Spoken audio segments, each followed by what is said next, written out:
Smernice napotujejo, da je osnovni način izvajanja študijskega programa v živo po tako imenovanem hibridnem modelu in vse članice pravzaprav so zasnovale izvajanje študijskega programa po tem modelu.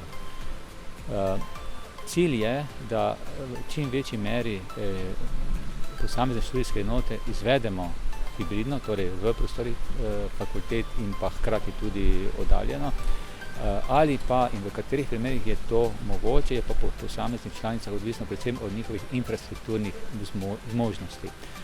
Zato bomo predvsem za prve letnike, torej za brucke in bruce, poskrbeli, da bo v veliki večini primerov velika večina prav tako študijskih enot izvajana v živo.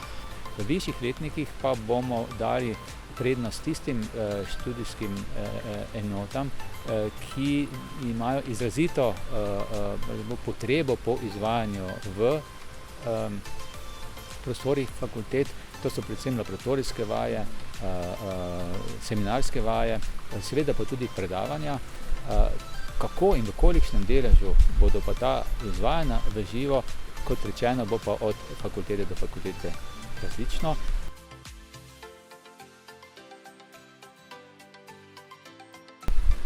Smernice NIJZ so jasne, da je ključna predvsem distanca, torej 1,5 metra kot tista distanca, ki zagotavlja ustrezno zdravstveno varnost.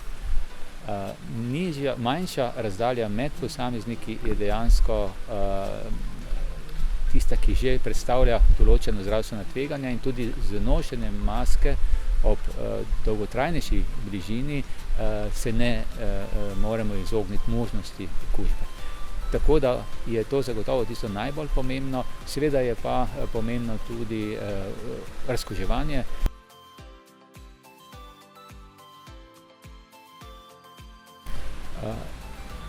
Prav zaradi nepredvidljivosti razvoja dogodkov v prihodnje je bilo na usklajevanje, ki je pretekalo z Ministrstvom za izobraževanje, znanost in šport pravzaprav zadnje 3 mesece, odločeno, da v smernicah predvidimo izvajanje hibridnega načina, saj je to tisti način, ki pravzaprav omogoča največje stopnjo prilagajanja na trenutne epidemiološke razmere, kar pomeni, da v osnovi proces teče v živo v prostorih fakultet, kjer pa ga obiskuje potem večje ali manjše število študentov, in če je epidemiološka slika ugodna, potem je lahko to število večje, če je manj ugodna, manjše. V primeru pa, da bo spet prišlo do razglasitve epidemije, pa seveda v celoti pridemo na poučevanje na daljavo, pri čemer pa, ko je to preklicano, se spet vrnemo v istem sistemu nazaj.